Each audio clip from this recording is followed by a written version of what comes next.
समस्त भावी शिक्षकों को मेरा प्यार भरा नमस्कार।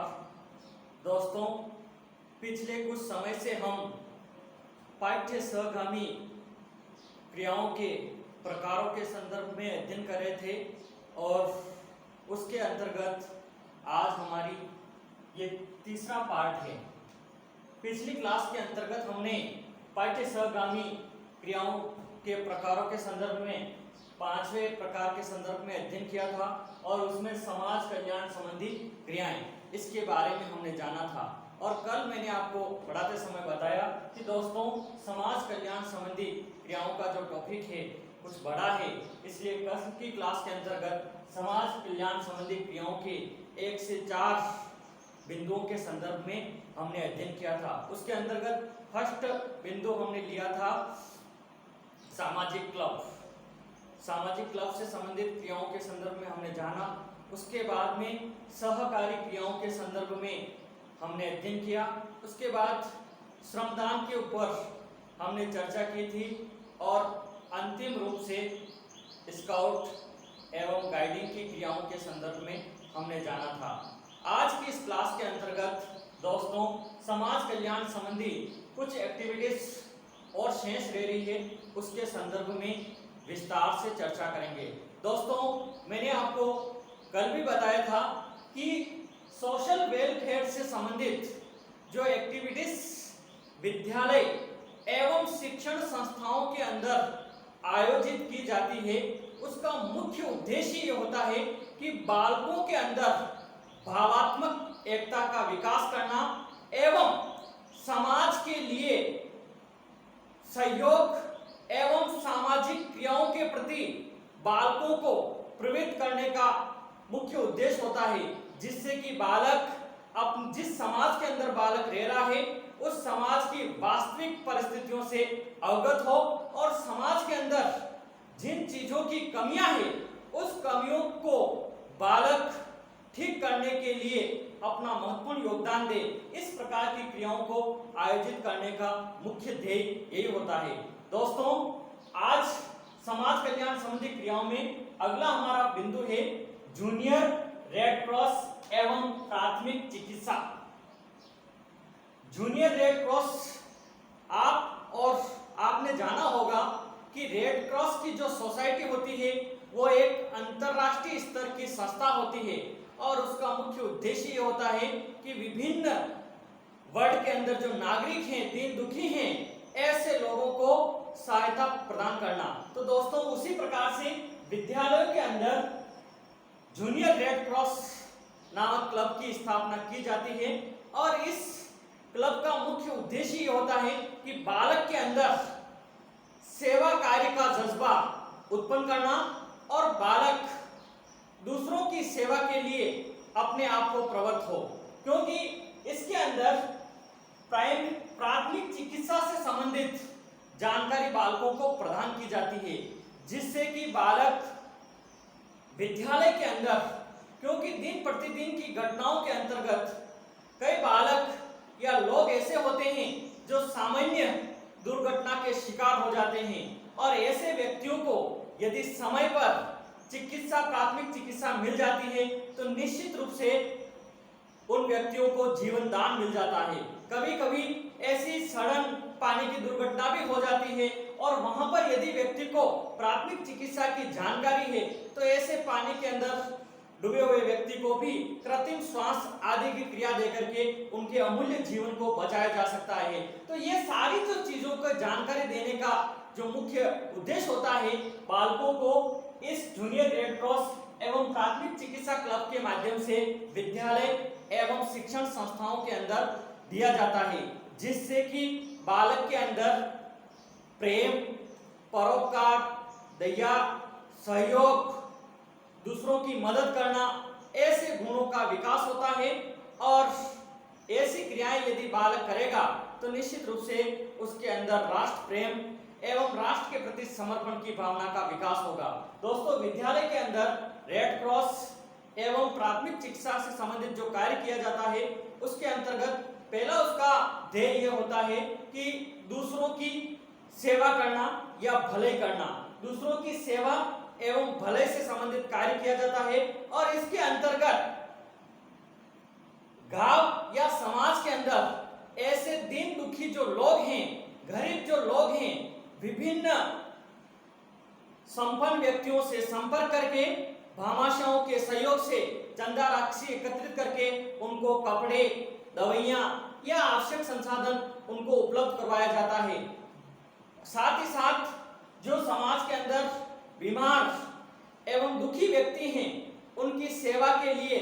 दवाइयां, फल आदि का वितरण करना, इस प्रकार से सेवा से संबंधित कार्य किए जाते हैं। दूसरा,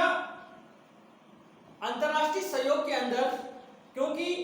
रेड क्रॉस है जो कि एक अंतर्राष्ट्रीय संस्था है, तो इसमें सेवा भावना से संबंधित एक राष्ट्र से दूसरे राष्ट्र के प्रति पत्राचार या पत्र व्यवहार करना या भावनात्मक एकता से संबंधित एक्टिविटीज करना, समाचार पत्र के अंदर आर्टिकल प्रकाशित करना, इन प्रकार की जो क्रियाएं होती है वो सभी इसके अंतर्गत आती है। इसका मुख्य उद्देश्य ये होता है कि व्यक्तियों के अंदर भावनात्मक एकता एवं नैतिकता एवं प्रेम के गुणों का विकास करना। दोस्तों,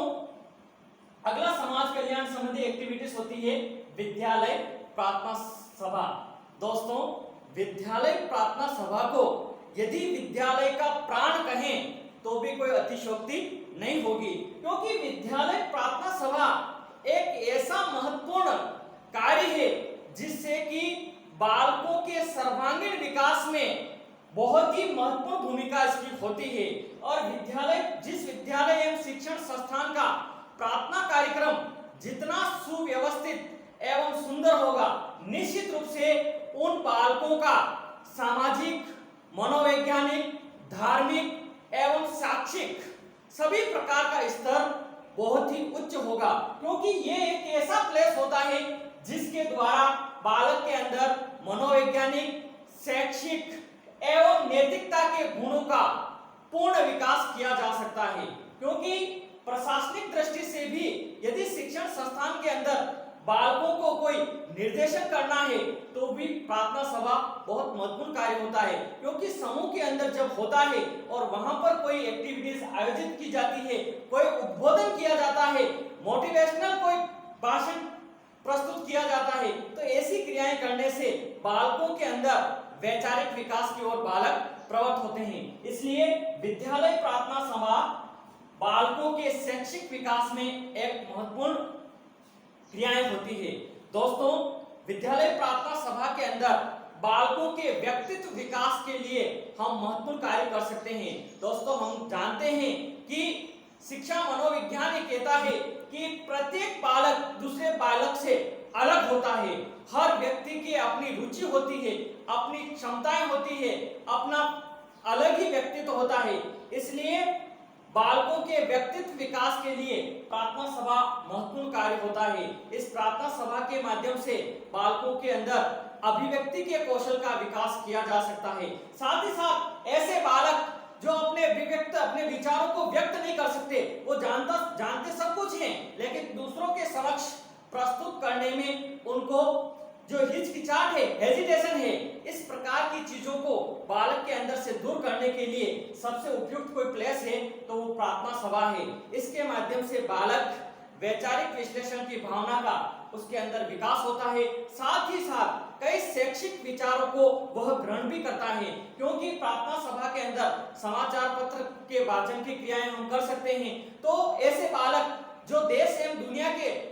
ज्ञान से अछूते हैं, नियमित रूप से न्यूज आदि का अध्ययन नहीं करते हैं, ऐसे बालकों को भी देश एवं दुनिया के अंदर कौन कौन सी एक्टिविटीज घटित हो रही है, देश की धारा किस दिशा के अंदर जा रही है, देश के अंदर एजुकेशन को लेकर के क्या इनोवेशन हो रही है, क्या पॉलिटिकल स्थितियां हैं, इकोनॉमिक स्थितियां क्या है, सोशल स्थितियां क्या, इन तमाम बिंदुओं की जानकारी एक ही स्थल पर सभी बालकों को हो जाती है। इसलिए समाचार पत्र की एक्टिविटीज हम कर सकते हैं।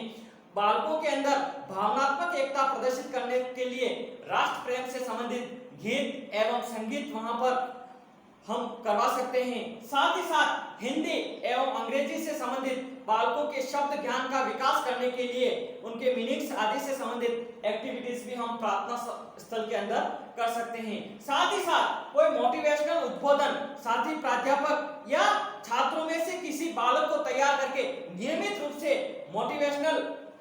स्पीच के माध्यम से भी बालकों के जीवन को आगे बढ़ाने में महत्वपूर्ण योगदान होता है। तो इस प्रकार से हम देखते हैं कि प्रार्थना सभा विद्यालय का एक महत्वपूर्ण घटक है और इसके द्वारा उन तमाम कोकुलर एक्टिविटीज का विकास बालक के अंदर हम कर सकते हैं जिसका विकास हम करना चाहते हैं। इसलिए प्रार्थना सभा की क्रियाओं भी पाठ्य सहगामी क्रियाओं की एक महत्वपूर्ण कड़ी है और प्रत्येक विद्यालय के अंदर इसके आयोजन को सुव्यवस्थित बनाना चाहिए। दोस्तों, हम देख रहे हैं कि पिछले कुछ समय से जब से कोरोना जैसी बीमारी आई है तो विभिन्न शिक्षण संस्थाओं को सामूहिक एकजुटता से संबंधित गतिविधियां कम हुई है। तो ऐसी स्थिति में बालकों को जिस प्रकार से गाइडेंस देना है, निर्देशन देना है, उस प्रकार की एक्टिविटीज नहीं होती है। तो इस तरह से ऐसी क्रियाओं को, प्रार्थना सभा से संबंधित एक्टिविटीज को बहुलता के आधार पर विद्यालय के अंदर संचालित करना चाहिए। जिस शिक्षण संस्थान के अंदर प्रार्थना सभा जितना सुंदर होगा,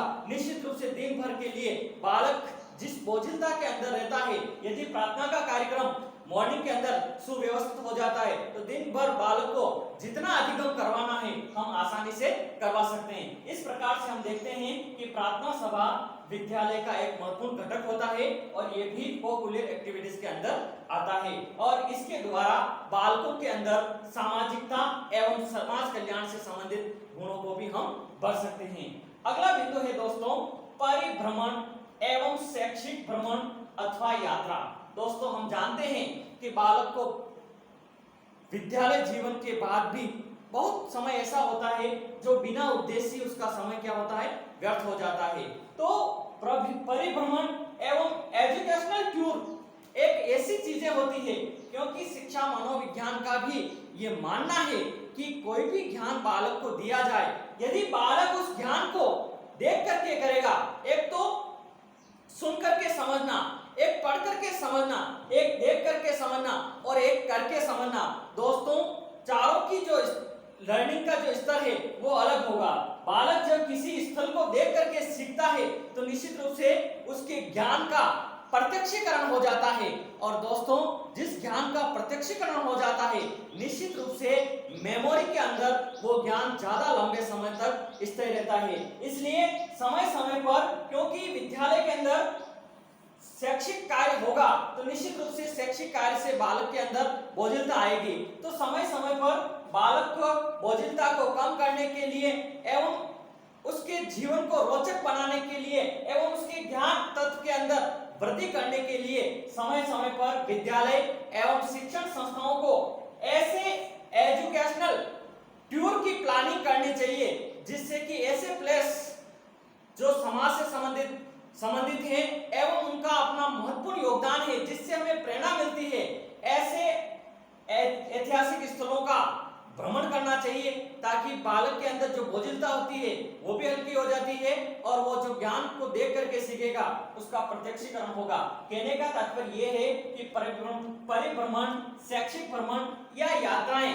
ये भी एक ऐसी एक्टिविटीज होती है जो कोकुलर एक्टिविटीज के अंदर आती है और ऐसी क्रियाओं को करने से भी बालक के सर्वांगीण विकास में महत्वपूर्ण लाभ होता है। साथ ही साथ सेकेंडरी एजुकेशनल कमीशन का भी यह मानना है कि बालक के अंदर नैतिकता के गुणों का विकास करना है, क्योंकि शिक्षा का मुख्य उद्देश्य है कि बालक का नैतिक रूप से विकास करना और नैतिकता का विकास करने के लिए बालक को प्रत्यक्षीकरण करवाना जरूरी है। यदि बालक प्रत्यक्षीकरण के द्वारा सीखेगा तो निश्चित रूप से उसके अंदर नैतिकता का विकास होगा। दोस्तों, समाज कल्याण संबंधी अगली एक्टिविटीज है एनसीसी, जिसको कि नेशनल कैडेट कोर के नाम से जाना जाता है। आजकल विद्यालयों के अंदर एनसीसी एवं एनएसएस की क्रियाओं को भी आयोजित की जाती है और ये जो क्रियाएं करवाना है इसका भी मुख्य उद्देश्य ये होता है कि बालक के अंदर राष्ट्र प्रेम की भावना का विकास करना, आपस में मिलजुल करके रहने की भावना का विकास करना, परोपकार की भावना का विकास करना, सहयोग की भावना का विकास करना एवं भावात्मक एकता की भावना का विकास करना, साथ ही साथ बालक का चारित्रिक विकास करना एवं नेतृत्व के गुणों का बालक के अंदर विकास करना, ये तमाम ऐसे गुण हैं जिनका विकास करने के लिए शिक्षण संस्थाओं एवं विद्यालयों के अंदर एनसीसी एवं एनएसएस की क्रियाएं आयोजित की जाती है, जिससे कि बालक समाज के सहयोग के लिए प्रवृत्त हो और अपने ज्ञान तत्व को बढ़ाए। एनसीसी तो वर्तमान समय में राष्ट्र की एक सेकंड सुरक्षा पंक्ति भी हम उसको कहें तो कोई अतिशयोक्ति नहीं होगी, क्योंकि बालक के अंदर ऐसे नेतृत्व के गुणों एवं देश प्रेम से संबंधित गुणों को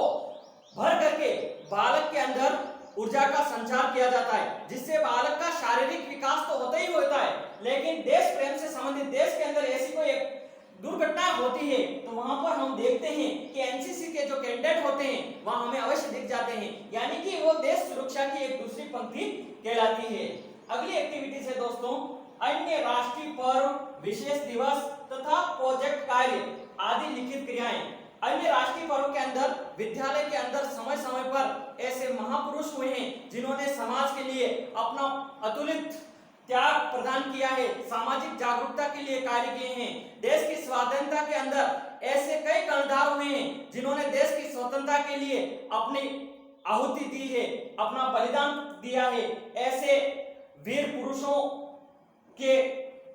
जीवनियों से संबंधित कार्य बालकों को बता करके बालकों के अंदर समाज सेवा के भाव विकसित करना,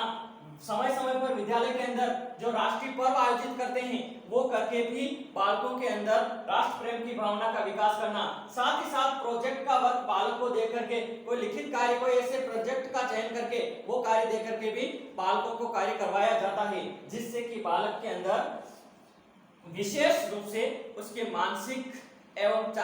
चारित्रिक विकास होता है और साथ ही साथ राष्ट्र प्रेम की भावना का बालक के अंदर विकास होता है। तो दोस्तों ये तमाम प्रकार की चीजें पाठ्यक्रमीय क्रियाओं के प्रकारों को हमने पढ़ा था, और वो विद्यालय के अंदर यदि सुव्यवस्थित रूप से विविधताओं के आधार पर आयोजित होंगे तो निश्चित रूप से हमारा जो ध्येय है बालक का सर्वांगीण विकास करना, क्योंकि पुस्तकीय ज्ञान हर जगह मिलेगा, लेकिन बालक का संतुलित विकास करने के लिए ये जो चीजें हैं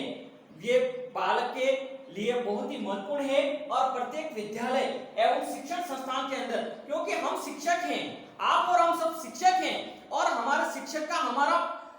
मूल मोटो ये होता है कि यदि बालक संतुलित रूप से विकास करता है तो निश्चित रूप से हम अपने कार्य के प्रति पूर्ण लगन एवं निष्ठा के साथ कार्य कर रहे हैं। इसलिए आप भी जब विद्यालय के अंदर जाएंगे तो ये जो चीजें हैं ये देखने में बहुत सामान्य होती है, लेकिन यदि इनको सुव्यवस्थित रूप से विद्यालय के अंदर आयोजित की जाएगी तो बौद्धिक विकास के साथ साथ बालक के विकास के अन्य जो पार्ट हैं उनका भी संतुलित विकास होगा और वो बालक एक सुयोग्य नागरिक के रूप में तैयार होगा। तो दोस्तों आज की क्लास के अंदर इतना ही। नेक्स्ट जब भी मैं मिलूंगा आपके समक्ष एक नए टॉपिक के साथ प्रस्तुत होऊंगा। जय हिंद, जय भारत।